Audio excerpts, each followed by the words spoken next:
Hello வணக்க மக்களே, நாம இன்னைக்கு பார்க்க போற மிக முக்கியமான துயரமான செய்தி என்னன்னு பாத்தீங்கன்னா, பட்டுக்கோட்டையில 10 ரூபா டாக்டர் என்று அன்போடு அழைக்கப்பட்ட டாக்டர் ரத்னபிள்ளை அவர்களின் மறைவு மிகப்பெரிய சோகத்தை தஞ்சை மாவட்டத்தில் உள்ள மக்களுக்கு ஏற்படுத்தி இருக்குது.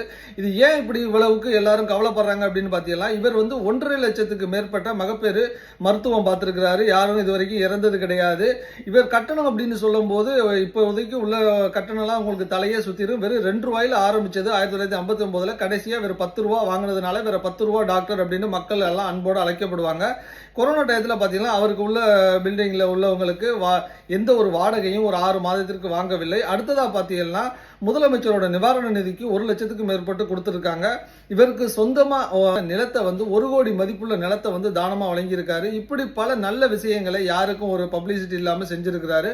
அப்படிப்பட்டவரோட மறைவு அப்படிங்கிறது அங்கே உள்ள பட்டுக்கோட்டை மக்களால் தாங்கிக் கொள்ள முடியவில்லை.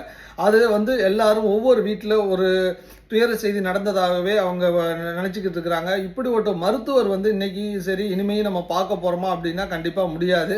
மருத்துவம் அப்படிங்கிறது எந்த அளவுக்கு சில மருத்துவர்களால இன்றைக்கு கொள்ளையடிக்கிறதுக்கு பயன்படுத்துறாங்க அப்படின்னு தெரியும். ரமணா படத்துல உள்ளது கூட. ஆனா இவர் பார்த்தீங்கன்னா எந்த ஒரு இதுக்கும் மருத்துவத்துக்கெல்லாம் 2 ரூபாயிலேருந்து வெறும் 10 ரூபா தான் வாங்கியிருக்கிறாரு. அப்படின்னா இந்த உலகத்துல அந்த பணத்தை விட மனிதர்கள் மேல உயிருக்கு உள்ள மதிப்பு அவர் அதிகமா நினைச்சிருக்கிறாரு. மனிதாபிமானத்தோடு அவர் செய்த அந்த செயலுக்காகத்தான் இந்த அளவுக்கு மக்கள் அவரை போற்றிக்கிட்டு இருக்காங்க.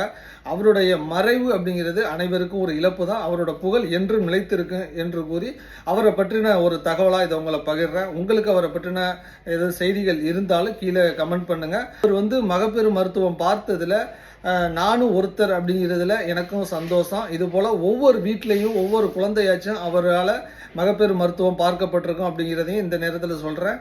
இந்த வீடியோ பிடிச்சிருந்துச்சுன்னா மறக்காமல் லைக் பண்ணுங்கள், ஷேர் பண்ணுங்கள், சப்ஸ்கிரைப் பண்ணுங்கள். நன்றி, வணக்கம்.